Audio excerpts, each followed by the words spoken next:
All right, guys, here we're to talk about Season 9, Episode 1 of The Walking Dead. It's The Walking Dead. The Walking Dead is back, yeah. For another season of The Walking Dead. Yes. I want to start off by sharing a little bit of research and outside stuff. Okay, let's hear it. We were just at New York City Comic Con. Correct. And we did not go to The Walking Dead thing. No, we did not. We went to other things, and we said we don't care about that anymore. I've only been to a few of those, and they were getting worse. And we were like, this is not worth it. Yeah, it wasn't worth the time and the energy to get into that gigantic line to get to Madison Square Garden. It's at a different venue. They have different standards about what you can bring. They have different rules about everything, and there's different seating things, and it's a whole big to-do and all that stuff. So I went and looked up what happened there. Or whatever. And it was as we predicted. It was a huge love fest and farewell and confirmation of Andrew Lincoln's leaving departure. the show. Yeah, well, we already knew that, so that would have taught us nothing. So there was a long, I don't know what other little nuggets would have been there, but that was the primary thing. They also dropped a thing about, and I'm going to forget them now, unfortunately. There was a few characters that are going to come back that were dead. So it's interesting. Sasha and Shane and someone else are going to be there in some form. Okay. There was a third character. I feel so bad, but whoever you are, I'm sorry. Three dead people though. Oh, Herschel. That's why it was a big thing, because that was linked. Oh, that's super big because Herschel actually passed away. Passing and all that stuff. So they later, they announced that. Then he passes away. Then they re-announce. No, we already filmed it. We're good. It's it's gonna be in there. So. Oh wait, so the announcement that he died break while they were doing it? Very, very close, and a strange amount of closeness. I don't think he was there. I don't know if he was there. I assume he wasn't there, because he was old and sick. Yeah. But, so we can extrapolate from this that at some point during this season, he's going to be dying and thinking again and see his past people or something like that. We're going to have that sort of thing. All right. The other thing that stuck in my whatever, which I had to research on the side, I'm going to say it now to avoid any potential embarrassment from us, sure. Or whatever. I was so confused about Maggie, having that baby around or whatever. Okay. Because I'm like, she couldn't have had the baby. How long has it been? What's going on? We're growing crops. How long do crops take to grow? What's happening? Because she's not still pregnant, but and then I'm like, well, did I miss that she gave birth? Or, did she give birth and they're just not talking about it? What's going on? That's the baby that they saved, that Aiden brought back from the thing, and they just are acting like she has a baby and it's fine or whatever. It's super dumb, super confusing for me. All right. There was something, and now I can't remember what it was, that I was like, wait a minute, I'm confused at something about this episode. Like, it seemed like things that were not filled in happened or something. Let's dive into it. Sure. So how does the episode open? It begins with a monologue instead of previously on AMC's The Walking Dead. It's just Rick being like, we united the people, we did the things, the stuff's good, now we're doing this, now we're doing that, it's hard, the stuff's hard, and he's going through this stupid thing. But out of nowhere. So how much time is actually between Season 8 ending and Season 9? Because there seems to be a lot of stuff, including the survivor, the saviors rather, and then where I'm like, wait a minute, what? So I just watched the end of Season 8. So it's fresh in your head. Yeah, someone that we know had to catch up, and they were like, I want to catch up before Comic-Con so we can not go to the thing and get spoiled. Well, perfect. So it was a lot of this was still fresh in my mind. So I don't know how so what they've done is they've kind of scrambled the whole cast around. Yes. Even after the pathetic showing of Oceanside, just showing up and throwing Molotov cocktails and then being ushered off stage left. Some of the speaking roles there are peppered throughout. What's her name? Jadis from Junktown is with them during one part, and then is not mentioned again, and then there's saviors here and there. Everything's scrambled up. But yeah, they're back at Alexandria, and I'm like, didn't that get blowed up? What's going on? And then they're back, trying to grow stuff, and there's saviors everywhere, and everyone's getting along, and it seems like it's been long enough for the shock of this change to their lives to take hold, and for dissent to start to grow, and problems to to start to grow. But it did kind of feel and I'm gonna be saying bad things, but I did find things about this good and encouraging in this episode. But overall, it felt it's X amount of months later, and this is the day everything starts to go to hell, and we just happened to pick up on that. It felt very weird to me. What state is Alexandria in? Ooh.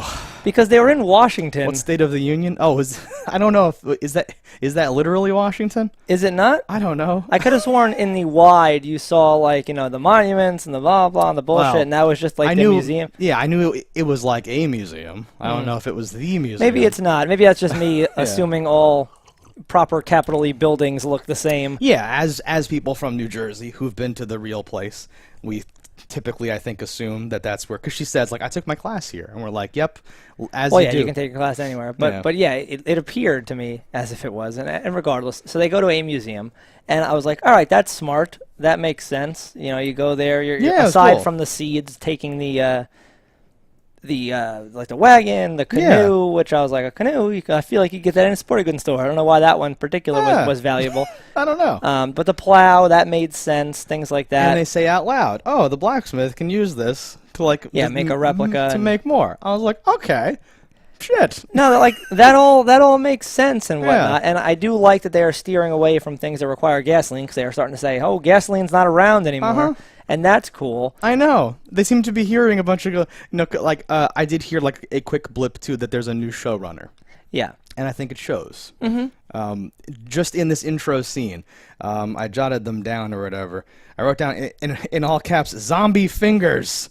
They like start a scene with like the zombies' fingers first or something, and even later when Sadiq like tussles with one, it's like a horror movie. Yeah, there's the like spiders coming out of his mouth and eyes, which was like dumb, but like he's like going through the tarp and like lifts it up, and it's like the Grudge monster. It's like like they're both in this tarp and all that stuff. It felt like the camera had been locked down or whatever, and in this season they like unlocked it and were able to like move it around and do it was a little stuff. bit more of a fluid scene. I was into it. I was like, oh shit. The show could be good now. But then weird stuff happens. It's fine. We'll see. I do think that it has like where you get the potential from having all these factions and how they're going to get along and this and that. It also is I think hurting the show too, because you're having less interactions between the people you actually care about through the past 9 seasons. Yeah. And even Daryl kind of hit that on the head where he's like, back that. when we were a group, a small crew, we could do anything. And I was like, yes, that's kind of true, because now there's so many unreliables and just people you have to support and drag because they can't support their own weight. I like that. So, like, I like that a lot. I actually like that a lot. I feel like it might be too late for me to get on board with all that, but I like that a lot. And I like that Daryl's making a face. Like, it's not cool anymore. We're arguing about politics. This is dumb. Oh, who cares? Just do it, right? Which is kind of how you should feel, right? Because, like, people and civilizations, it's like a huge challenge. You have to get all the food and water and stuff in. You have to get all the poop and piss out. It's this horrible problem. Like, I don't think they're going to be worried too much about the poop and the piss, but it's about getting that it's food a metaphor. in. It's a thing to say, like, humans, like the logistical concern of having a when large society everyone is is a problem. 3 away with only one when they're each a day away with only one road seemingly still working at the present, it is going to be difficult, and I wonder what they're going to do to fix that road. Like, I don't know, how will they approach it? Because it seems like we approach a lot of things here where I'm like, that's not exactly how I would do it, and I'm picturing some goofy. No, I think it's a device for just to create the tension. I don't know if they're even going to solve it. I don't even know what's going to happen. I don't know. I don't know why the like, what is the point of keeping the saviors in that the wasteland so far away? Yeah. I feel Aside like from potentially not trusting them to fold into other societies. I don't understand why they are your responsibility either.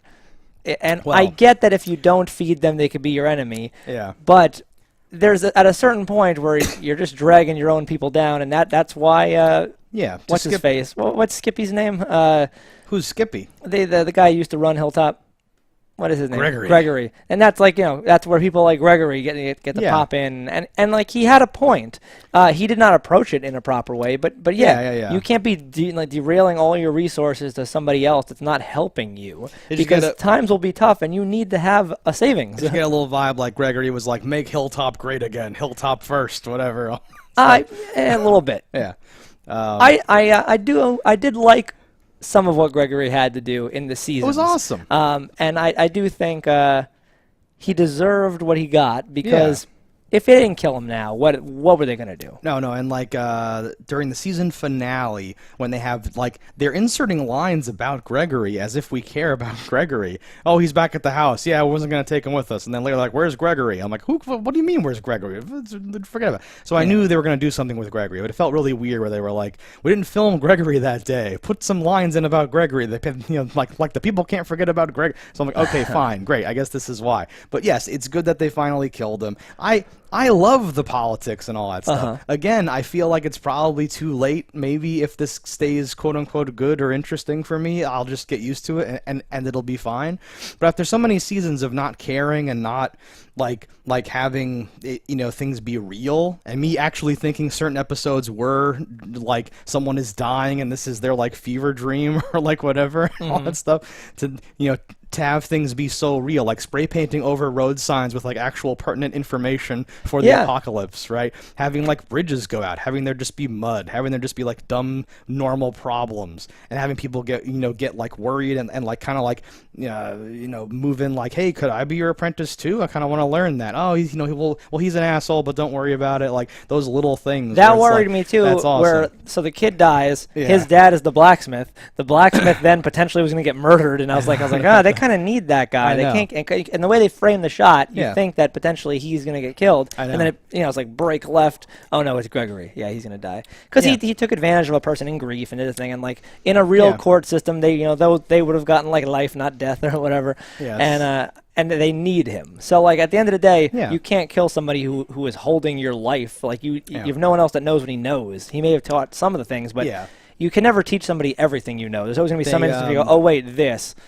They touched on this with when they first got to Alexandria, where there was like that abusive drunk like asshole was like the doctor and all that. And that's like when things like that happen, I'm really into them. Where I'm like, well, that's what's interesting. I'm not interested in like AK-47s and like stupid like we're going to war and it's gonna suck. Like I want this like he's like playing both sides against the middle and then fucks up and she just goes boldly in and she's like, you can't even murder someone. I'm done with you or whatever. I'm like, yeah, awesome. This is good. This is good stuff. Yeah. So.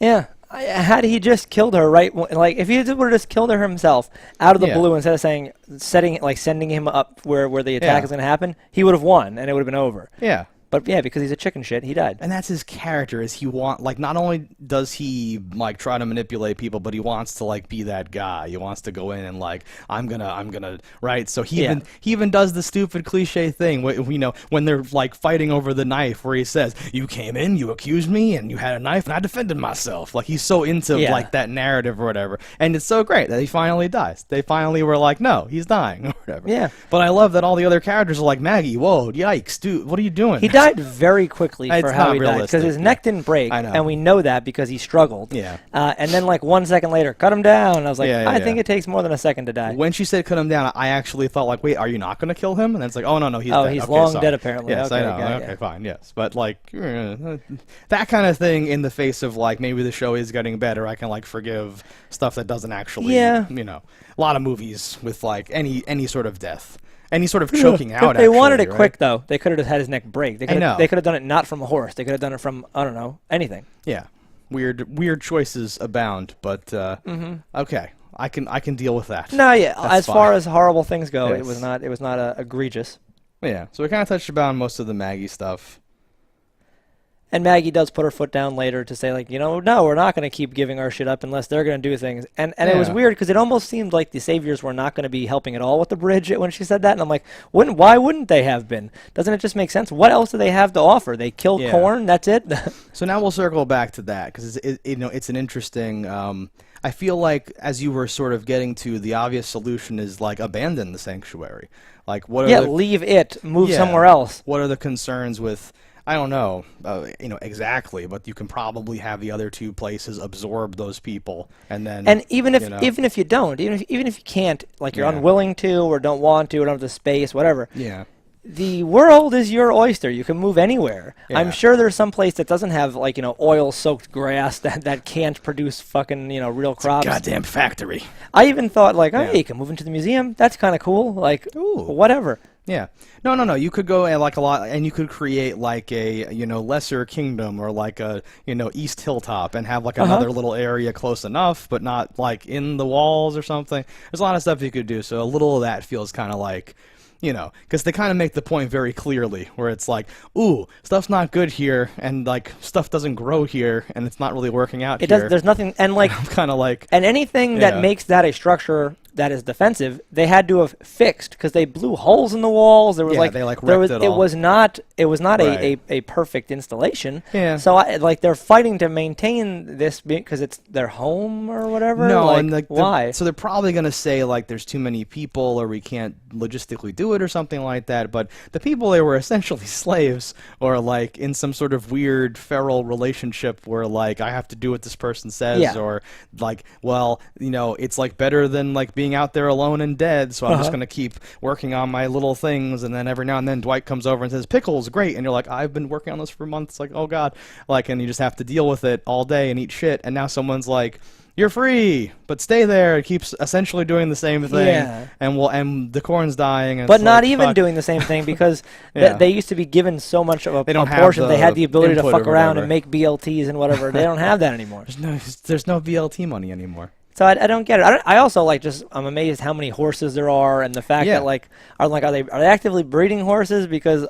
You would have had to have grabbed up so many in the beginning just to like maintain the horses you have now. You have to feed horses eat. That's another thing, yeah. Where I'm interested, like I don't know if they'll get into this, but I'm super interested in like because Eugene seems to have maybe not gotten it as hard as he was gonna get it because at the end they were kind of like thanks for that I guess, but this doesn't really change anything. Yeah, but now it's been a toddler year and you're fine.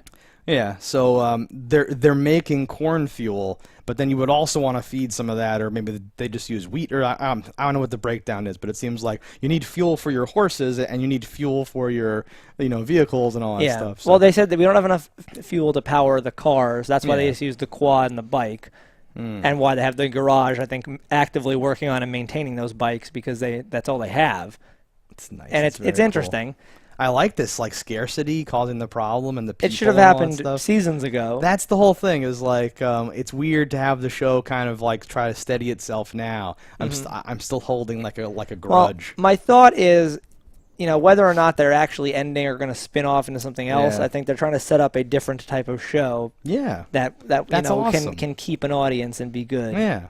Because the season 8 was the epitome of just I can't stop saying AK-47 fights in the apocalypse and all that stuff, but I almost like the whole thing of like, well, we overthrew this dictator who was keeping the peace one way, but in the process we destroyed all these guns and we shot all this ammo and there's all this stuff that's wasted now. Because I think it kind of underscores that like Negan's way may have been unsustainable unless all those other people just ate shit all day.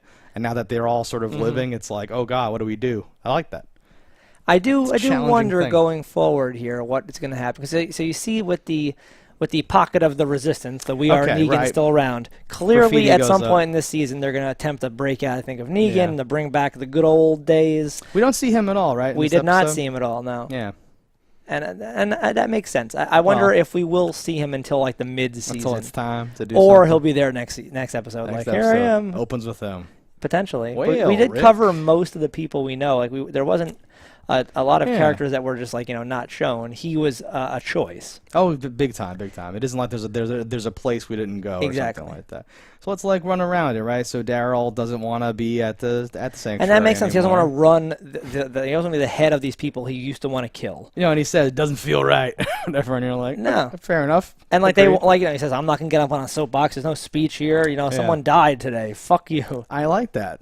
Yeah. Okay, by the way, this is good. I figure we'll just go around the characters and they'll like remind me of some more things. I love that this almost random person dying actually has an impact. Yeah. We'll jump all the way back, right? It cuts to Maggie having to like tell the next of kin that he's dead. Yeah. That's great. So many people have died for so many reasons, and rarely, unless it's like a core piece of the thing, which it is here, I guess, but they rarely even like address the impact of that. How does that hurt the trust in like the leadership? I wonder how long in the last what can we assume? It's been like a year? Since when? Since season 8 finale? It can't be because Maggie hasn't had that baby.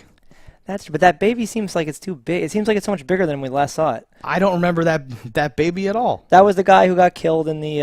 I know the baby. I just don't remember whenever they show a baby, I'm just like, that's a baby. I never like assess the age of the baby. That baby looked like I can stand on my own. I'm about to say mom. Like it looked like a baby's baby. A baby's baby. Yeah. I have no idea.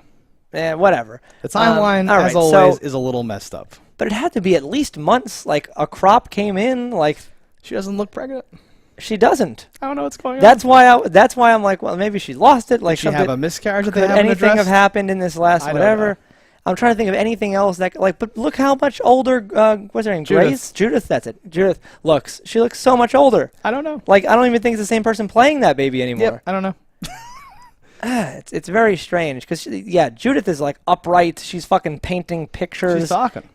It feels like it's been a year. It feels like it has been a good chunk of time. Yeah. But then I wonder. I would have liked an addressing on the bottom, like it's been this long.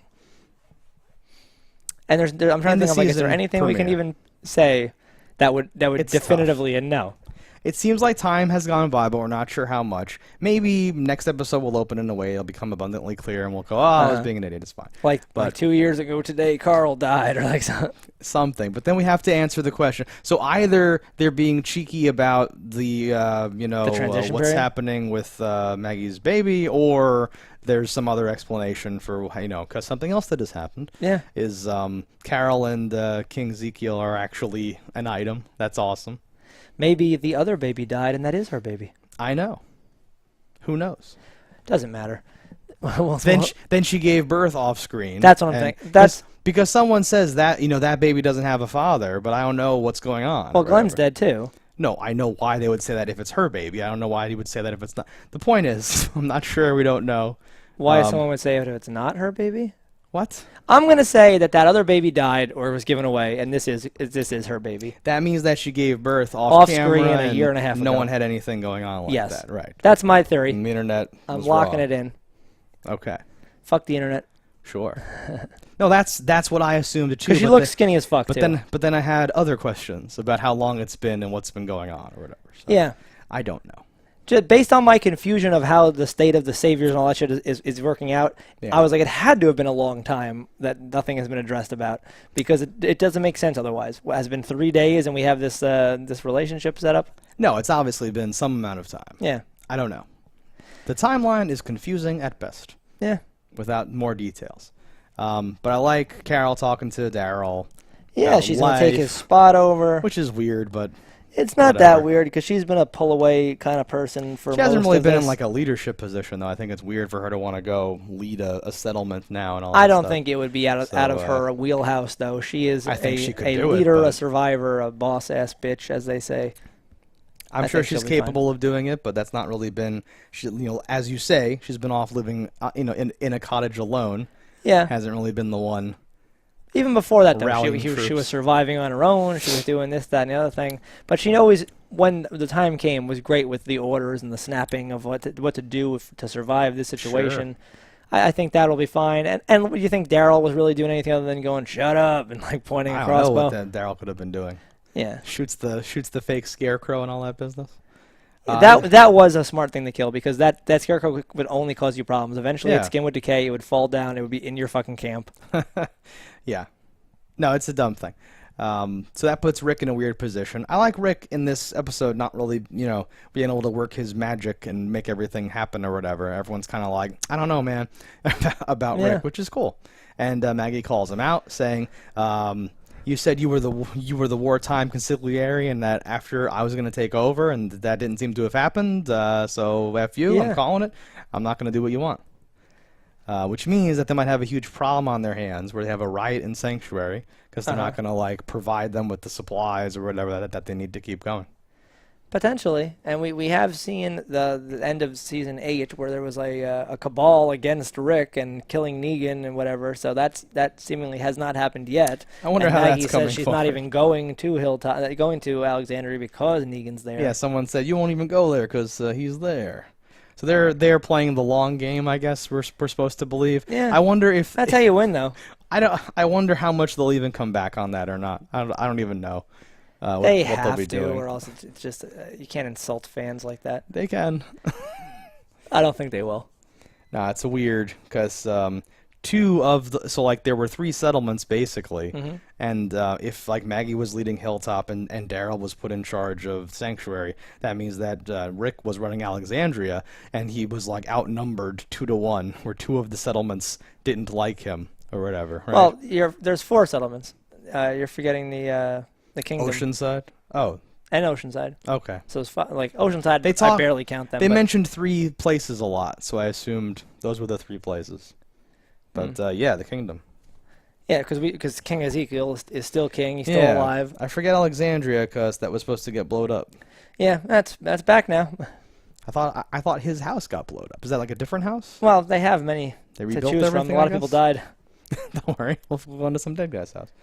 I never got a great sense of how big a lot of those places were, or how it was to like do a so. housing development, so it was decently big. I don't even know if they were in all the houses, and seemingly there's a lot of lumber. They were like rebuilding things. I'm like, where did they get that wood from? At the Hilltop, yeah, they were like they hang them from like a structure that's in progress, like a mill or something that they're building or whatever. They were rebuilding the church in Alexandria, all this stuff, and I'm like, that involves a lot of things. Like, I don't think you have the means to cut and plane wood into usable sheets. It seems like they had to go to a lumber yard and just find that stuff. And granted, I don't think a lumber yard would be pillaged. I think looted. Yeah. I think it would still be there and ready to take in, assuming it wasn't just like warped the fuck from being like 8 years just sitting out. Sitting out in the elements. But beggars can't be choosers. I agree with that. But all in all, this was an okay episode. This was okay. I'm encouraged by a lot of the things. Like I said, the zombie fingers. And when there was another moment that I wrote down when they show up at the Hilltop and they see Maggie has like a black eye and all that stuff. She had a black. So she the day before, she not only is like raccoon-eyed, but has a cut across her cheek. The very next day, there's no mark on her cheek at all. I thought there was something else on her face, but the point is it took me I was looking right at it like, I remember her having a big gash across the side of her cheek that I wasn't sure how she got. I don't know if that was from a punch, like a knuckle cutter, or if the guy had a knife. I didn't see that part, but I remember seeing bloody face, no mark at all. Yeah, I remembered like blood on her face or whatever. The point is, it was a cool cut where like they just sort of like exchange looks, and then it cuts to them later, and they're not talking. And he doesn't say, "Maggie, what happened?" They just like play it like it's a movie where you just know what happened, and I like that because I feel like the show is getting more in the direction of not letting you have little moments like that. It was very like on the nosing everything. Yeah. So the other part, my least favorite moment was when the guy gets kicked by the horse. It looked like a Monty Python like comedy sketch thing where someone takes a horse on a stick, and you're like horse foot on a stick and goes and like does something to a guy. The part that was so bad about that is you have a gentleman who runs back after everyone abandons it because we can't possibly face this odds. There are too many people, at least that's what is presented. So they're all running away. He runs back to free the horse because, granted, the horses are more valuable than people at this point because they just are. The idea that the horses, though, couldn't pull that car out of the mud, but 6 people could, that seems dumb. A horse is way stronger than people in every way. But he runs back to free the horse. He frees the horse, smacks its ass, like, to get it to run away, while he's getting bit by a zombie on the arm, and then he gets kicked directly in the chest. And then it cuts to black, and then it's our heroes have killed all the zombies, and they're doing medical attention and stuff to the guy. And I'm like, if all of you would have just fought in the beginning, nobody would have died. Like, And that seems to be a trend a lot of times, where it's like, oh, you couldn't possibly face this, and then like 2 guys like face off against everything, and they're fine. Yeah. We need more of a united front, Spartan approach. Oh yeah. No, it wasn't smart. I would argue that if that guy hadn't have gone back, none of that bad stuff would have happened. They would have lost the horse. Yes, they lost a dude that knows things or whatever instead. Again, he to lose an apprentice versus to lose like the one of 8 horses you have. I don't know how many horses they have. I didn't know they had this many horses. That's why I always assume that whatever we see is the most they have. Because then like next episode you'll see it like 2 horses and they'll go, we don't have enough horses. And you're like, I saw 8 in the last fucking episode.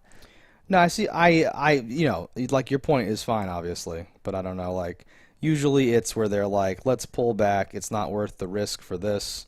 And then when shit goes down, because it's a show, they get out of the problem with whatever way they get out of the problem. There were like, maybe 20 at most zombies that came around that corner. It didn't seem like something that's out of the ordinary for when they sometimes just go, we gotta clear this room, and they just do it.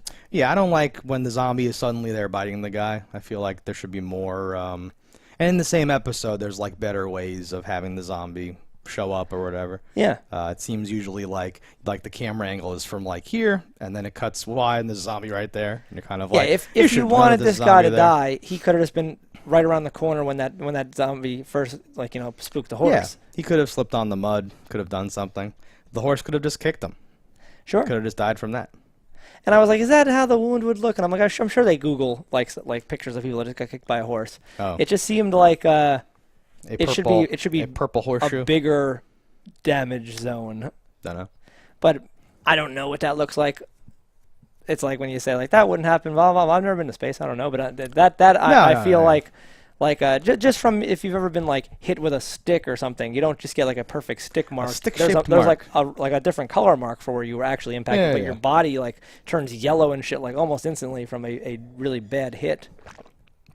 Yeah, I think part of that is just like, how do we communicate this to the audience versus how does this really look or whatever. It was weird selling it with that cut to black, come back, like the talking, and how the talking was. It was a little strange too.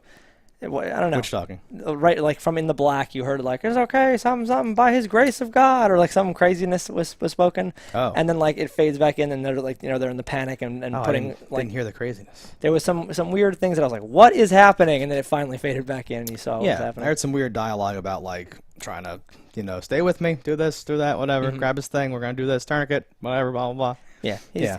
But I was like, oh, he's fucked.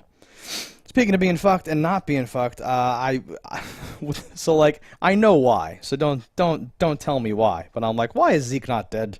That was crazy. He falls through the glass, which was like obvious. That's so obvious. But part of me was like, oh, maybe nothing bad will happen on this glass, and this is all just like some tension and everything's fine. But the way he fell and how close the zombies were to him for how long of a time, I'm just like, well, he's dead, obviously. Yeah. I actually think it would have been great if they killed him there, because it would have been totally unexpected. Yes. Like you expected the glass to break, and you thought one of the nameless, faceless people that are there are going to surrounded by like people who you just met, or who like, well, yeah, I'll film one day in season 9, I guess. You told me I was done, though. You promised me that I was done. And they're like, come back, just one more time. And he goes, fine, fuck it. And they just show up, And the way like they're pulling the rope up on the glass, you're like, okay, the rope's gonna break. Yeah. Like, and then no. And they didn't lose any of the machinery. Like I thought, like the whole thing will crash through. They lose everything, but like people are tied by ropes and like they're fine. When people attached ropes, I was like, oh, it's gonna fall or something's gonna happen and someone's gonna get sucked in or something like that. Great, awesome. It wasn't as predicted. I feel like the whole thing could have been much better if his like distance hanging was like higher or something. So I didn't think like he's obviously dead. Yeah, because he was chest high to some of those zombies where he was hanging. Just I didn't go back and look at it frame by frame, but it felt to me like, okay, well, I mean, he's not going to die, but he should be dead. At the very least, his dangling arms and legs were certainly within their reach, because a zombie is shot in the head while it's going to bite his arm. Right. Or his leg, actually. And sometimes they do something like that to imply, okay, we stopped the thing that you think would happen from happening, and that's why it didn't happen, or something like that. It just seems like a silly thing to show it and be like, wow, okay. I think it would have been more effective just to either straight up murder a nameless faceless, or even kill a main character right there, because that would have been like, oh shit, they opened up season 9 with a bang, something I totally didn't expect. Yeah, I like him not being dead though, because I like his character. Even Gregory being dead was almost like I was like, okay, they killed Gregory. Like that is almost a main character death that. You want those peppered in, especially if this is gonna be your last season. There should probably be one every episode. Like.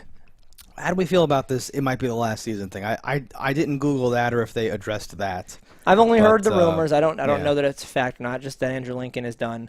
It makes sense that they could say, okay, if he's done, we're done. But it also would make sense to continue on and make this a totally new thing, totally apart from the comics, and have people have no idea of what's going to happen. You can bring in writers and craziness and go ham on this. One of the statements by Norman Reedus was, I want to dispel the myth that Andy's leaving and I'm like stepping into his shoes. That's not what's happening. Everyone else is stepping up to like fill his shoes together. His shoes are very crowded or whatever. And I'm like, oh, interesting, because that to me makes it sound like he dies maybe in the mid-season or somewhere in there instead of at the season. Because in my head I'm like, Andrew Lincoln dies this season. Rick dies this season. I'm like, in the second to last episode, fighting on top of a battleship. Him against Negan. But maybe it happens much sooner. Maybe it's like a plot point near the beginning. Maybe that's what unites these different settlements and all these petty squabbles where they go, petty squabbles where they go, listen, the man that made all this possible just died because of our dumb shit. We have to put that aside and work together. Maybe it would make that. a lot of interest for the season if Negan is let loose, Rick dies in the same episode, and then but in an unrelated way. I just started laughing because I'm like, oh, Negan will be in charge. Vote Negan in the next election. It's actually certainly possible for an attempted redemption story where during this mass swarm that they've been talking about, he comes in and Negan does step up and saves a bunch of vital people. Saves Judith. Him and Michonne back to back. It's like, do you know where's Lucille? Do you know what would be amazing? I need Lucille. Let's go. If during a zombie swarm comes through, all hell breaks loose. Negan gets out. Negan saves Judith, and later on, they find Negan making spaghetti and feeding Judith back at the house. I made her spaghetti. That's what I want to happen. I would love a callback to the spaghetti. I think that would be epic. Sure. Hey, Rick. No, don't worry. I saved Judith. I'm making spaghetti. Don't worry. Making spaghetti. Kiss the chef. The apron. Smock. Yeah. I was like, bib, smock, apron. No, that's my wishful thinking thing. Yeah. Yeah. Or Rick's dead from some other thing. Michonne comes into the kitchen to see him I'm making spaghetti. You killed Rick. I didn't kill Rick. I saved Judith. I didn't kill Rick. And I'm making spaghetti. Yeah. I call that a double whammy. No, this subverted, it met my expectations and subverted them in a few ways that has let me, as you're doing right now, think positive things for the future. Where I think it's possible that the show will not be a thing that I go like, oh God, I have to watch another episode of this show or whatever. No, I'm down. I hope that there are 10 seasons total, and we do one more after this one, and this one redeems itself and kind of rights the ship, and the next one, they go out with a bang, where, as you say, literally one character dies every episode. Until it's just Daryl on a motorcycle, and he's like, I'm going out there. I'm going to find it. I'm going to find the future. I'm going to do this. If they right the ship, they can go... They could go forever. Yeah. I don't want to risk it though. I don't have a need for the show to end. I just have a need for it to be good. I want the show to become good and then end in a satisfying way. I need us to cut our losses and get out because I don't trust them to have it stay good forever or whatever. But as you were alluding to, if they were to spin something off or start something new or whatever, this show could become the new thing instead or whatever. That's fine too. But it's been a long journey on this show. Certainly. And I hope that this season is good. All right, guys. So that's this episode. Let us know what you think about it in the comments below. Don't die in a fire, and we'll see you next time. Hello, internets. I just love watching JustDaggers. If you've enjoyed this video as much as I have, click that subscribe button.